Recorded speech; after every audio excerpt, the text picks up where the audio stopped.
Bienvenidos. Hoy con nuestra clase Requisitos para un líder cristiano. Vamos a nuestra introducción, donde vemos la globalización del libre comercio, cómo ha inundado nuestros mercados. Y al haber tanta variedad se crea una duda sobre la autenticidad de la marca y su calidad. Por eso un fabricante, cuando reconoce la importancia de asegurar la calidad de su producto, debe de comunicárselo al consumidor. Para eso es necesario un sello de aprobación, lo que va a hacer que garantice el producto, si es auténtico, si tiene el estándar de calidad que esa marca representa. Hace 2000 años atrás, el apóstol Pablo se enfrentó con problemas como esto dentro de la iglesia, porque habían falsos maestros en las diferentes iglesias tratando de vender productos devaluados e inferiores, y esto le estaba preocupando a Pablo, porque la palabra que estaban dando no era la palabra buena. Dice lo que lo lleva a darle advertencias y consejos a Timoteo, que ahora son nuestros, sobre todo a aquellos que tenemos cargos ministeriales o pastorales. Los consejos o las advertencias tengo dos para darles. Uno era que procurara con diligencia, le dijo a Timoteo, presentarte a Dios aprobado. En otras palabras, lo que le quería decir es, procura ser esforzado, diligente y tener fervor, tener pasión en todo lo que tienes que hacer para cumplir con aquel que nos llamó y que nos califica o nos aprueba. El otro consejo dice, pero el fundamento de Dios está firme, teniendo, ¿qué cosa dice? Este sello de calidad, sello de garantía. Dice, conoce el Señor a los que son suyos y apártese de iniquidad todo aquel que invoca el nombre de Cristo. Aquí aparece el sello como señal de autenticidad y propiedad, los derechos del autor sería. Conoce el Señor a los que son suyos. Y también vemos lo que es la calidad del producto cuando dice apártese de iniquidad. O sea, había una pureza, hay una pureza en ese producto. Dice, todo aquel que invoca el nombre del Señor. Los convertidos nosotros probamos nuestra nueva vida en Cristo cuando nos apartamos de iniquidad y amamos la santidad y la piedad. Punto número 1. Dice, debe ser un obrero aprobado, conocedor de la palabra de verdad. Vamos a estar en 2 de Timoteo, capítulo 2, verso 15, donde se dice, procura con diligencia presentarte a Dios aprobado como obrero que no tiene de qué avergonzarse, pero que además usa bien, dice, la palabra de verdad. Si usted se devuelve un verso anterior, en el verso 14, Pablo exhorta a evitar las discusiones necias que no aprovechan. Así que en el 15, donde yo acabo de leer, muestra la actitud correcta entre el obrero del Señor. En una le dice no caigas en estas discusiones, pero en el otro le dice cómo hacerlo bien.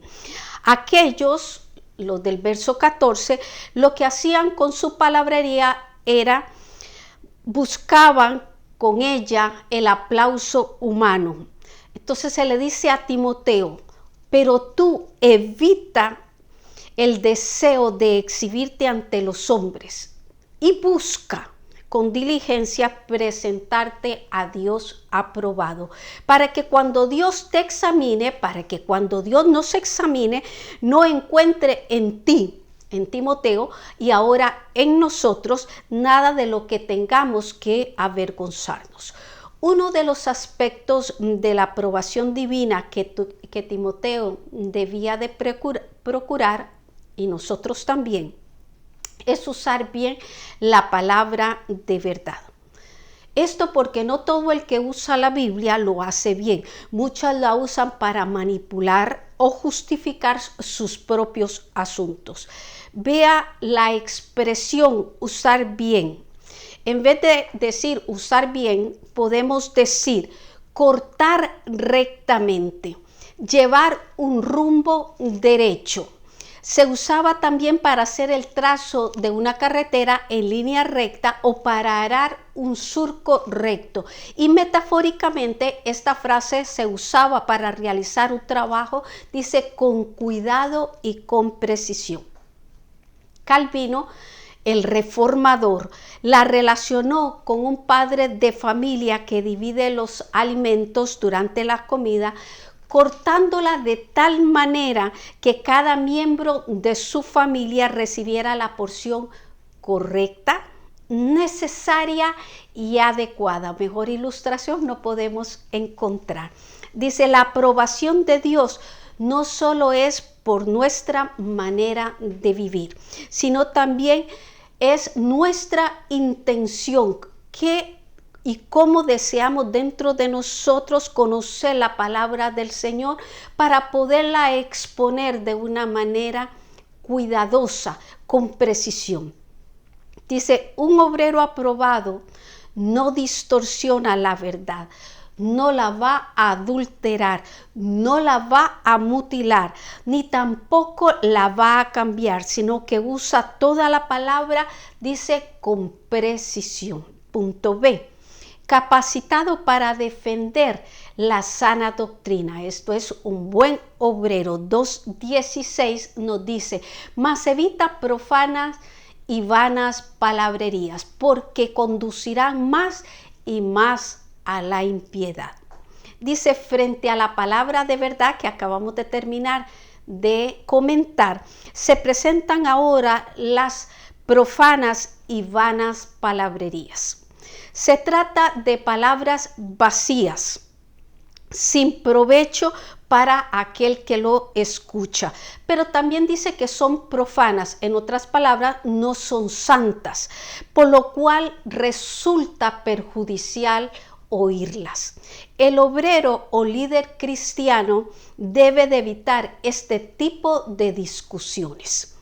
Tenemos una ilustración de este principio en Segunda de Reyes 4:38 al 41 en tiempo del profeta Eliseo. Vea, se la voy a parafrasear.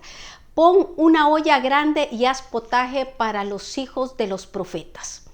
Y salió alguien que obedeció al campo a recoger hierbas y halló una como parra montés, y de ella llenó su falda de calabazas silvestres y volvió y la cortó en la olla del potaje, pues no sabía lo que era. Después sirvió para que comieran los hombres, pero sucedió que comiendo ellos de aquel guisado, gritaron diciendo, varón de Dios, hay muerte en esa olla.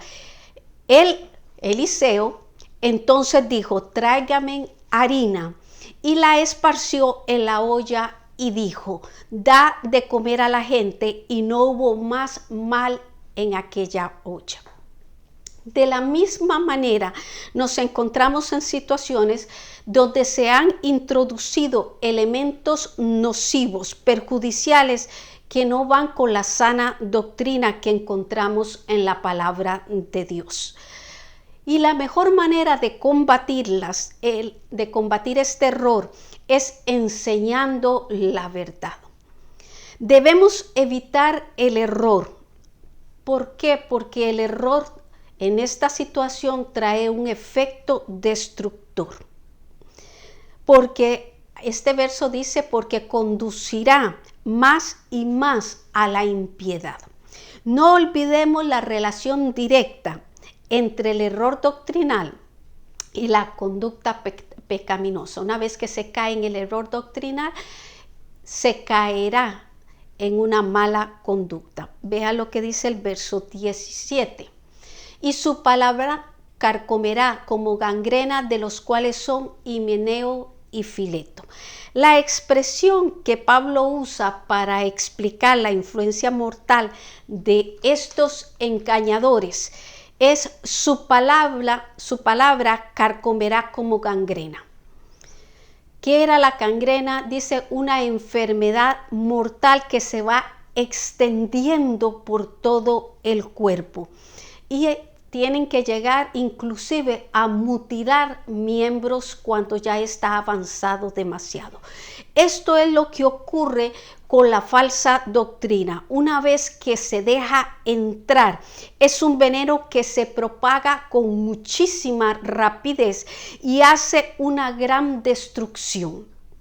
Lamentablemente, la falsa doctrina se propaga con más rapidez que la verdad. Esto porque el corazón humano, al ser pecaminoso, se hace más receptivo a ella. Esto no significa que no se deba exponer con claridad y advertir de su peligrosa labor. Pablo no dudó en hacerlo. Y vemos en este versículo como él claramente señala a dos de ellos, que era Himeneo y Fileto. Pregunta, recuerde nuestra reflexión después de cada punto. Dice, ¿tendremos que dar cuentas a Dios por tener poco conocimiento bíblico? ¿Qué cree usted? ¿Usted es responsable de crecer en él? Medítelo. Punto número 2. Debe ser un instrumento santificado. Dice, apartado para servir al Señor. Versos 19 y 20 nos dicen, pero el fundamento de Dios está firme, teniendo este sello. Conoce el Señor a los que son suyos. Y apártese de iniquidad todo aquel que invoca el nombre de Cristo. Pero en una casa grande no solamente hay utensilios de oro y de plata, sino también de madera y de barro. Y unos son para usos honrosos y otros para usos viles. El apóstol describió las actividades de los falsos maestros en el punto número 1 y la forma de identificarlos y de tratarlos. Ahora, en el punto número 2. Alentará a Timoteo para que se separe del mal y así ser útil en la obra del Señor. Para ello usa la ilustración de la casa grande, con gran variedad de utensilios.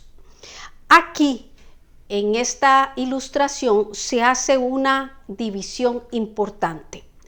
Una era los materiales de aquellos utensilios y el otro el uso al cual estaban estos destinados. Ahora, la pregunta sería, ¿a quiénes hacen referencia estos utensilios? Tenemos dos posibles interpretaciones. Una es que la casa grande se puede referir al conjunto, todo lo que representa la iglesia profesante. Donde hay verdaderos creyentes, los utensilios de oro y de plata, o sea, sugiriendo que hay verdaderos creyentes y estos son de oro y de plata, destinados a uso honroso. En contraste con los falsos creyentes, que como Himeneo y Fileto son utensilios de madera y de barro, y estos destinados a un uso vil.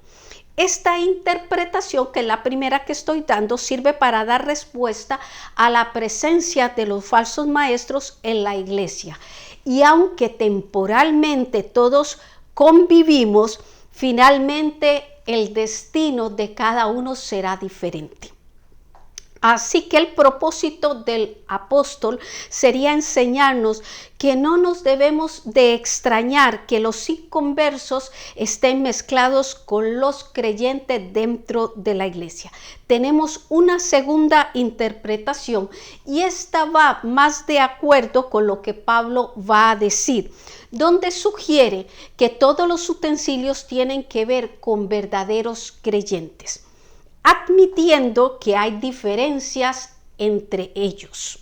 De tal modo que si alguno se limpia de estas cosas, ¿cuáles cosas? Dice, las impurezas del mundo y las prácticas de los falsos maestros y herejías. Entonces serán instrumentos de honra, santificados y útiles al Señor, dispuestos para toda buena obra.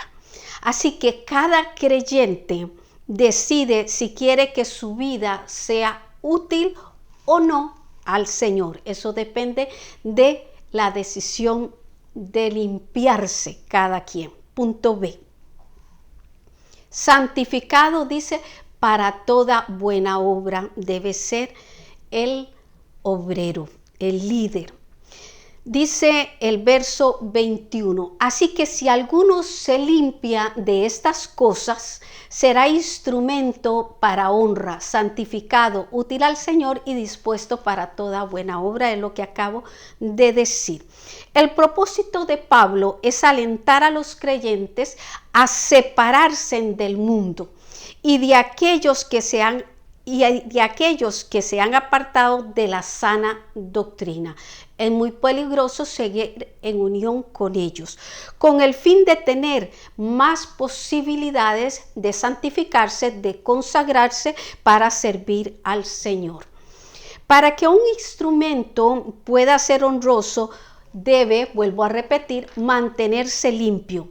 Pero para mantenernos limpios es necesario filtrar todo aquello que llega a nosotros. Dice, al igual que un carro usa filtros de gasolina, aceite y aire con el fin de que la suciedad no afecte el rendimiento del motor, el creyente, nosotros debemos de examinar cuidadosamente las influencias que recibimos. ¿Cuáles son esas influencias? Son relaciones personales, programas de televisión, la multimedia, dice la asociación con política u otros grupos pro, lugares de diversión, lugares de entretenimiento, el tipo de música que escuchamos, los libros que leemos, etcétera. Hay mucho más cosas que nombrar, pero estas son algunas. Sería muy ingenuo de nuestra parte pensar que porque nosotros somos creyentes somos inmunes al mal. Debemos de examinar lo que vemos, lo que oímos a la luz de la palabra del Señor. Y una vez que saquemos lo que es malo, también debemos de llenar, no es solamente sacar, sino saber meter lo que corresponde a nuestra mente y corazón con cosas que nos edifiquen, con cosas que levanten nuestro espíritu. Una caminata bajo el sol, limpiar nuestro hogar, tener proyectos familiares, tener buenas conversaciones, tener actos de bondad, y ahí sigue la lista. Y por supuesto no olvidarnos de lo que sería la práctica diaria de la oración, del estudio bíblico, de una sana relación dentro de la congregación, dentro de los creyentes. Vea lo que nos dice Filipenses 4:8. Por lo demás, hermanos, todo lo que es verdadero, todo lo que es honesto, todo lo que es justo, todo lo que es puro, todo lo amable, todo lo que es de buen nombre, si hay virtud alguna, ahí es donde hay el discernimiento, ahí es donde examinamos, si algo digno de alabanza, en esto pensad, que esto se quede en nuestro conocimiento, si no hay que expulsarlo. Llegamos a nuestra pregunta del segundo punto. ¿Cómo se afecta el servicio al Señor cuando en este está involucrada una vida mundana y descuidada? ¿Cómo esto se puede afectar en la credibilidad delante de aquel que no conoce al Señor? Punto número 3. Dice, debemos ser siervos sabios y prudentes. ¿Sabe? El siervo sabio y prudente sabe evitar contiendas inútiles. 2:23 dice, pero desecha las cuestiones necias e insensatas, sabiendo que engendran contiendas. Dice Pablo en este verso, retoma la exhortación que hizo en los versos, recuerda que lo leímos, 14 y 16, sobre contender con palabras sin provecho. Esto porque le interesa que el siervo tenga la actitud correcta frente a los que están en error. Vamos a tener que enfrentar este tipo de personas. Dice, no se debe de ceder a la tentación de enredarse en controversias sin sentido. Cuando estemos frente a personas que están en el error, tenemos que tomar en cuenta este consejo que le daban a Timoteo. No ceder a enredarse en discusiones necias. Dice, porque no son instructivas ni contribuyen a la piedad. Pablo las llama cuestiones necias, cuestiones insensatas, que lo que hacen es engendrar contienda, traer molestia, confrontación de pensamientos, incomodidad en las relaciones. Y dice, el siervo del Señor no es contencioso. El siervo debe saber discernir entre cuestiones que generan contiendas y las que sirven para la sabia edificación. Porque hay personas que aman los debates y las discusiones, que no desean conocer a Dios, sino que lo que hacen es amar la duda y el descontento para satisfacer, dice, su propio ego. Se divierten viendo la confusión en otros. Aclaremos, no se trata de evitar toda controversia y debate sobre lo que es la fe, algo que Pablo hizo muchas veces durante su ministerio. Dice, y Pablo fue a ellos y por 3 días de reposo discutió con ellos, pero en esta discusión no era una contienda, era para edificación, declarando, dice, y exponiendo por medio de las escrituras que era necesario que el Cristo padeciese y resucitase de los muertos y que Jesús era el Cristo. También lo dice Hechos 18:4. Y discutía en la sinagoga todos los días de reposo y persuadía a judíos y a griegos. O sea, sabía discernir cuándo era el momento de enseñar. Porque hay personas que tienen dudas sinceras, que un obrero del Señor debe escuchar y responder correctamente con la palabra del Señor. Primera de Pedro 3:15. Dice, sino santificad a Dios el Señor en vuestros corazones y estad siempre preparados para presentar defensa con mansedumbre, con reverencia, ante todo el que os demande razón de la esperanza que hay en vosotros. Así que sí podemos ayudar a otros. Punto B.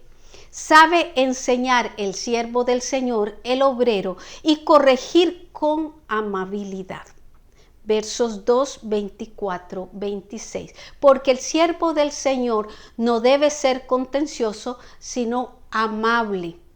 Y esto con todos, con los que caen bien y con los que no caen bien.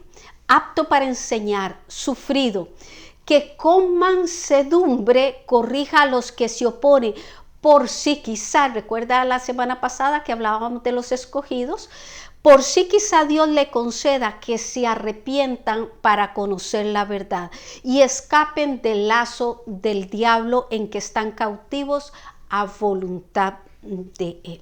La forma en la que el siervo del Señor debe contender es cuando contiende ardientemente por la fe, decía Judas 1:3. O sea, si alguien va a contender, que sea de una forma apasionada por la fe verdadera. No lo hace buscando luchas y debates innecesarios, no se introduce por ese medio, sino que ha de ser amable, su testimonio para con todos, enseñando y corrigiendo con mansedumbre a los que se oponen. Esto lo leíamos en el verso que acabo de leer de 2 de Timoteo 24-26, que todavía aquí lo tenemos en la pantalla. Un siervo es un esclavo del Señor, es humilde, es amable con todos, siguiendo así el ejemplo de nuestro Señor Jesucristo.